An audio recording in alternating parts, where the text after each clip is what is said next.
Good evening and welcome back to another episode of The Longing. Today I'm going to take the suggestion from the comments of yesterday's video, or a comment of yesterday's video, and I'm going to read a story from the Brothers Grimm. I have a book here, and I'm going to read from that, so you won't be able to see anything on screen. I'll just be reading from the book. So let's pick a story. Oh wow, there's a lot of stories. I don't want one that's too long, because obviously I'll be short on time. So let's go for The Singing Bone. 151 is the page number.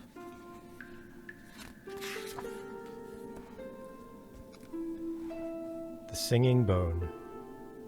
Once upon a time, great complaints were made in a certain country of a wild boar, which laid waste the fields of the peasants, killed the cattle, and often tore to pieces the inhabitants.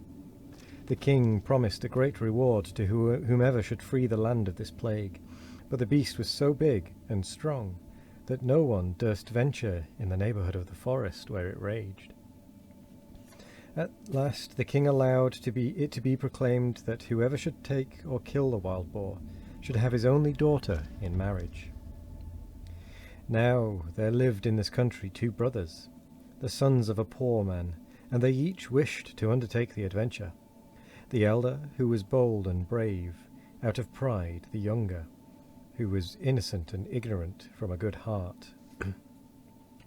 They agreed that I did not prepare to turn the page, might the sooner find the boar, that they should enter the forest on opposite sides. So the elder departed in the evening, and the other on the following morning. When the younger had gone a short way, a little dwarf stepped up to him, holding a black spear in his hand, and said, "I give you this spear because your heart is innocent and good. With it you may boldly attack the boar, who can do you no harm." He thanked the dwarf, and, taking the spear, went forward bravely. In a little while he perceived the wild boar, which ran straight at him, but he held the spear in front of his body, so that in its blind fury it rushed on so rashly that its heart was pierced quite through. Then he took the beast upon his shoulder and went home to show it to the king.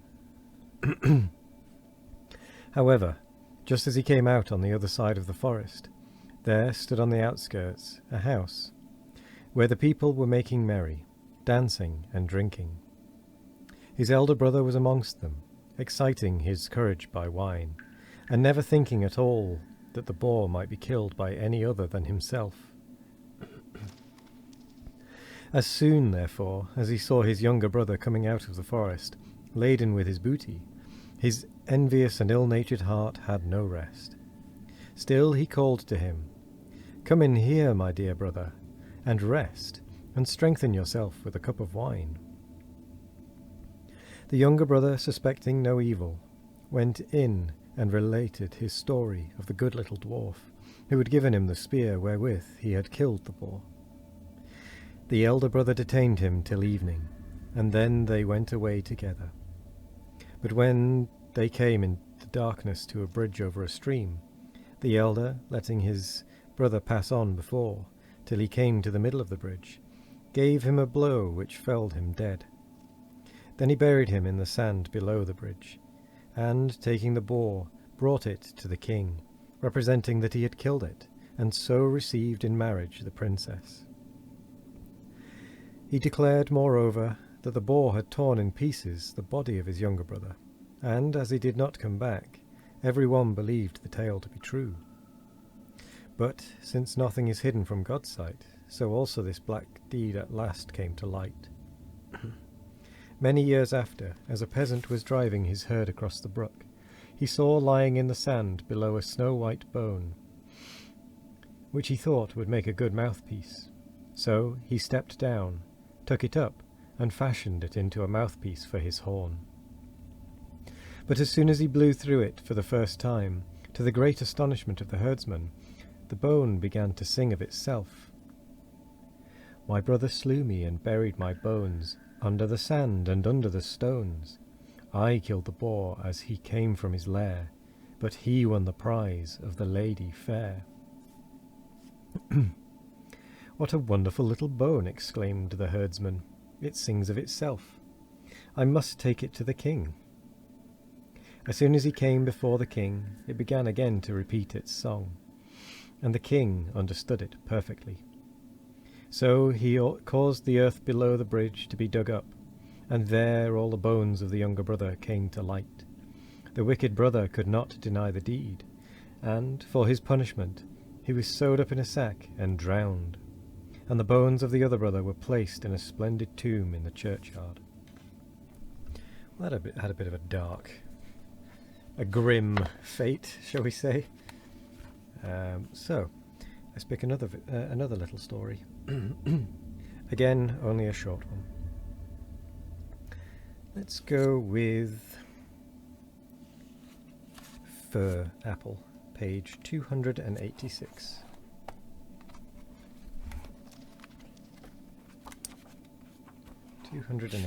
Here we go. Fir Apple. Once on a time, as a forester was going into the wood, he heard a cry like that of a child, and walking in the direction of the sound, he came to a fir tree, on which sat a little boy. A mother had gone to sleep under the tree with her child in her lap, and while she slept, a golden eagle had seized it and borne it away to the topmost bough in its beak. So the forester mounted and fetched the child down, and took it home to be brought up with his daughter, Helen, and the two grew up together. The boy whom he had rescued he named Fir Apple, in remembrance of his adventure, and Helen and the boy loved each other so fondly that they were quite unhappy whenever they were separated. This forester had also an old cook, who one evening took 2 pails and went to fetch water. But she did not go once only, but many times to the spring. Little Helen, seeing her, asked, "Why do you carry in so much water, old Sarah?" "If you will promise not to tell anyone, I will let you know," replied the cook.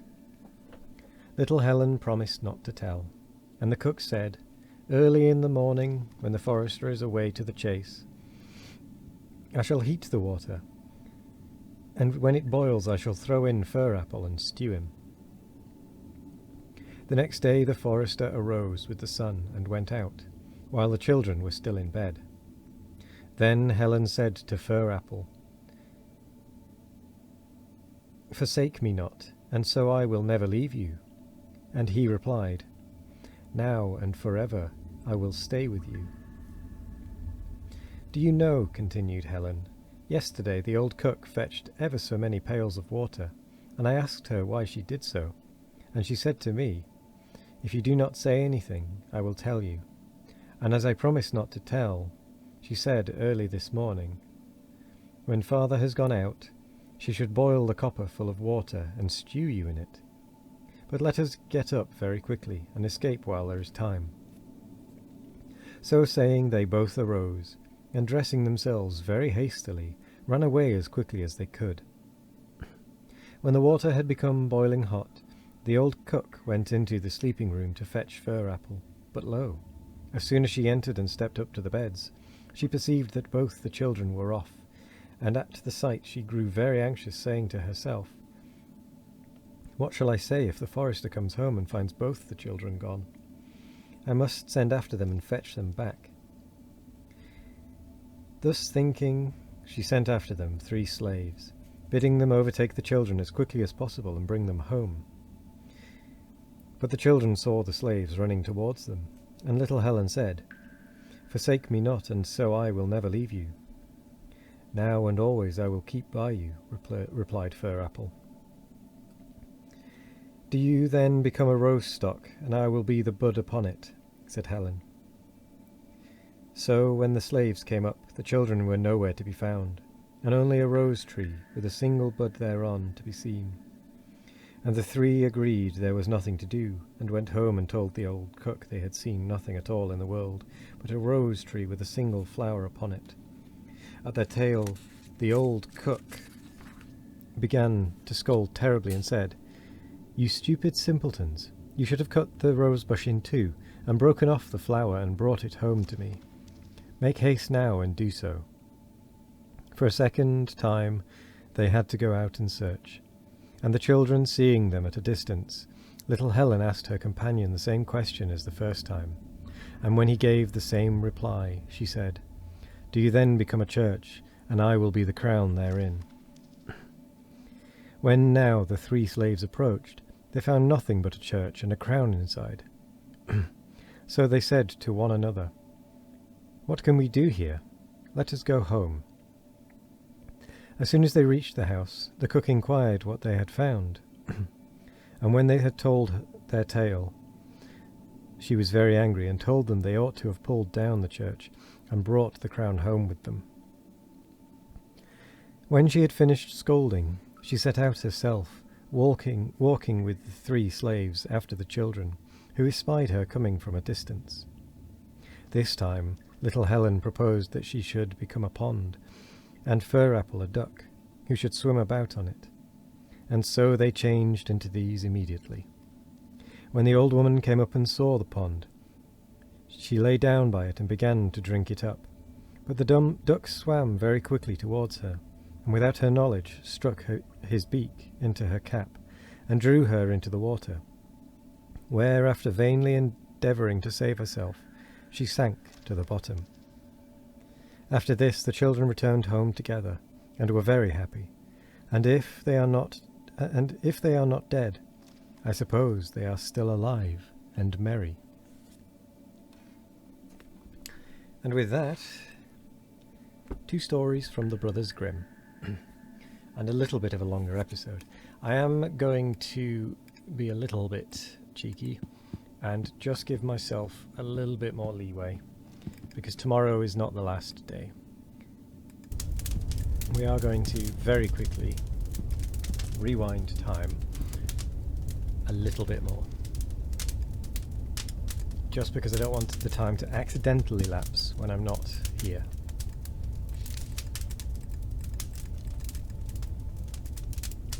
So I'm just going to give myself that time. This should allow me plenty of time, and I can always fast forward time should it come to it. But I don't want it to run out while I'm not here, if that makes sense. So tomorrow will take me to 1 day and 3 hours, and then Thursday, which will be the last day, will take me to 3 hours, depending on what time I do it, obviously. And so the series will be ever closer to the end. But for now, I will say thank you very much for joining today. I hope you all have a wonderful morning, evening, afternoon or night, no matter what time of day it is. I hope you all have a wonderful one of it, and as always, we will be back tomorrow for more of The Longing. Goodbye.